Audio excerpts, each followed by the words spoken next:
नमस्कार प्यारे दोस्तों, आप सुन रहे डेली करंट अवेयर्स अपडेट हिंदी भाषा का यह कार्यक्रम और मैं आरजे उद्धव आप सभी का इस कार्यक्रम में तहे दिल से स्वागत करता हूं। चलिए बिना देरी किए हुए बढ़ते हैं हमारे कार्यक्रम की ओर, यानी आज की अपडेट की ओर। हमारी पहली अपडेट है महत्वपूर्ण दिन के बारे में। यह दिन है राष्ट्रीय शिक्षा दिवस 11 नवंबर। स्वतंत्र भारत के पहले शिक्षा मंत्री मौलाना अबुल कलाम आजाद की जयंती मनाने के लिए 2008 से हर साल 11 नवंबर को राष्ट्रीय शिक्षा दिवस मनाया जाता है। उन्होंने देश की शिक्षा प्रणाली को आकर देने में महत्वपूर्ण भूमिका निभाई है। उनके कार्यकाल के दौरान यूजीसी, एआईसीटीई, खड़गपुर उच्च शिक्षा संस्थान, विश्वविद्यालय शिक्षा आयोग और माध्यमिक शिक्षा आयोग की स्थापना की गई। उन्होंने जामिया मिलिया इस्लामिया और आईआईटी खड़गपुर जैसे शैक्षणिक संस्थानों की स्थापना में भी योगदान दिया था। अगली अपडेट है नियुक्ति के बारे में। आईएफएस राजेश रंजन को आइवरी कोस्ट में अगले भारतीय दूत के रूप में नामित किया गया।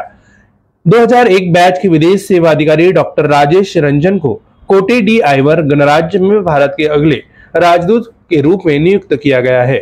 उनके शीघ्र ही कार्यभार संभालने की उम्मीद है। डॉक्टर रंजन वर्तमान में बोत्सवाना गणराज्य में भारत के उच्चायुक्त है। वह 1996 बैच के आईएफएस अधिकारी श्री वाई के सहलास संथल का स्थान लेंगे। डॉक्टर राजेश रंजन दिसंबर 2001 में भारतीय विदेश सेवा में शामिल हुए। उन्होंने मास्को में भारतीय दूतावास में राजनीतिक और वाणिज्यिक मुद्दों से निपटने के वाले दूसरे तीसरे सचिव के रूप में कार्य किया है। अगली अपडेट है शिखर और सम्मेलन के बारे में। पहला आसियान भारत स्टार्टअप महोत्सव 2022 इंडोनेशिया में आयोजित हुआ। विज्ञान और प्रौद्योगिकी विभाग के सचिव डॉक्टर श्रीवरी चंद्रशेखर ने इंडोनेशिया के बोगार में पहले आसियान भारत स्टार्टअप महोत्सव का उद्घाटन किया।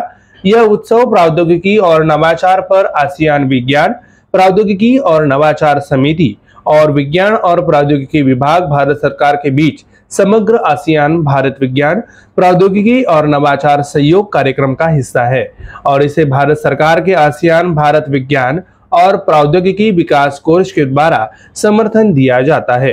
अगली अपडेट है शिखर सम्मेलन की ओर। चिनाब व्हाइट वाटर रिफ्टिंग महोत्सव शिवनोट जम्मू कश्मीर में आयोजित किया गया। डोडा जिले में साल भर साप्ताहिक यानी साहसिक पर्यटन को बढ़ावा देने के लिए जिला प्रशासन ने बैक टू विलेज फेज 4 के तहत Chenab white water rifting festival की शुरुआत की।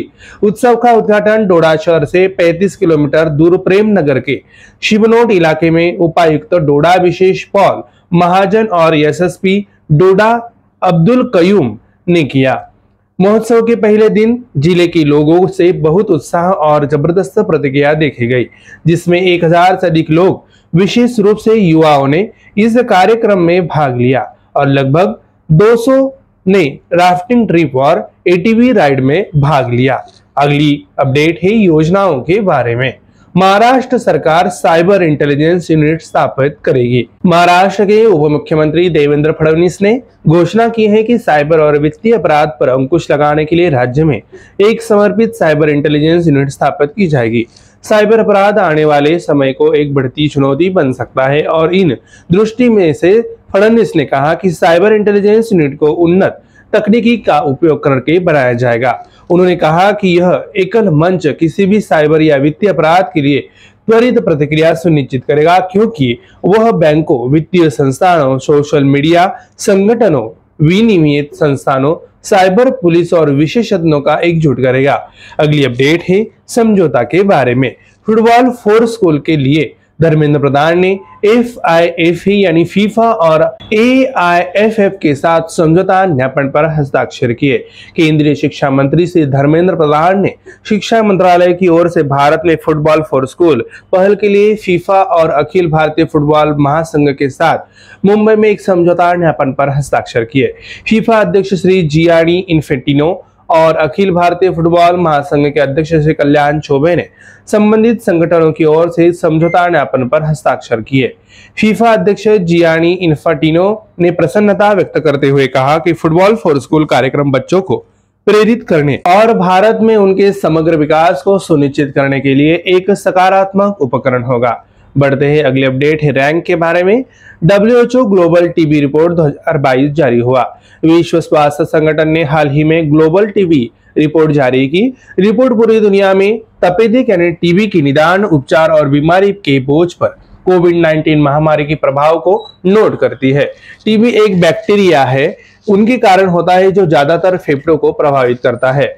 यह तब फैल सकता है जब टीबी से पीड़ित लोग बैक्टीरिया को हवा में बाहर निकाल दे, उदाहरण के लिए खांसने से। रिपोर्ट के मुताबिक इस बीमारी को विकसित करने वाले ज्यादातर लोग वयस्क होते हैं। 2021 में पुरुषों में टीबी की बोझ का 56.5%, वयस्क महिलाओं में और बच्चों में 11% का योगदान था। बढ़ते हैं अगले अपडेट है राष्ट्रीय के बारे में।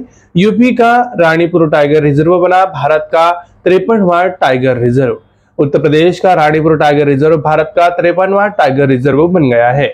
बाघ अभयारण्य 529.36 वर्ग किलोमीटर फैला हुआ है, जिसमें से मुख्य क्षेत्र 230.32 वर्ग किलोमीटर और बफर क्षेत्र 299.05 वर्ग किलोमीटर है। इसके अलावा यह उत्तर प्रदेश में चौथा बाघ अभयारण्य भी है।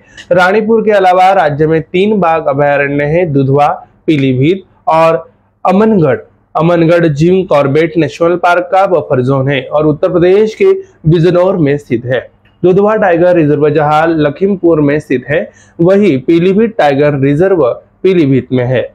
बढ़ते हैं अगले अपडेट है विज्ञान के बारे में। मुख्यमंत्री योगी आदित्यनाथ ने ग्रेटर नोएडा में उत्तर भारत के पहले डाटा सेंटर का उद्घाटन किया। उत्तर प्रदेश के मुख्यमंत्री योगी आदित्यनाथ ने ग्रेटर नोएडा में आगामी डेटा सेंटर पार्क में 5,000 करोड़ रुपए की लागत से निर्मित और 3 लाख वर्ग फुट क्षेत्र में फैले उत्तर भारत के पहले tiger scale data centre Yotta का उद्घाटन किया। आधिकारिक बयान के अनुसार अगले 5 वर्षों में परियोजनाओं पर खर्च करने के लिए योगी सरकार और हीरानंदानी समूह के बीच 39,000 करोड़ रुपए के समझौता ज्ञापन पर भी हस्ताक्षर किए गए। मुख्यमंत्री योगी ने कहा कि उत्तर प्रदेश डाटा सेंटर का नया हब बनने जा रहा है। अगले अपडेट है आखिरी अपडेट, यह अपडेट है खेल के बारे में।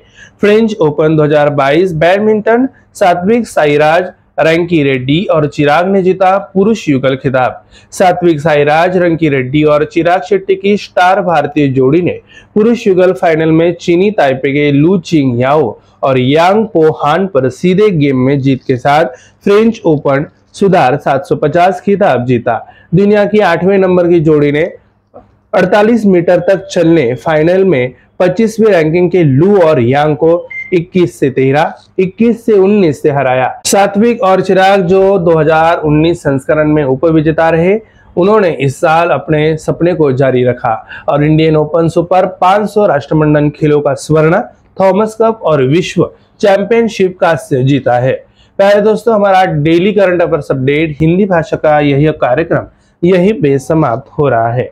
मैं आरजे उद्धव आप सभी से लेता हूँ इजाजत। तब तक के लिए आप ऐसे ही बने रहिए और सुनते रहिए radio MPSC Guru. Spread the knowledge powered by spectrum academy. अधिक जानकारी हेतु आप हमारे स्पेक्ट्रम एकेडमी यूट्यूब चैनल को सब्सक्राइब करना ना भूलिए।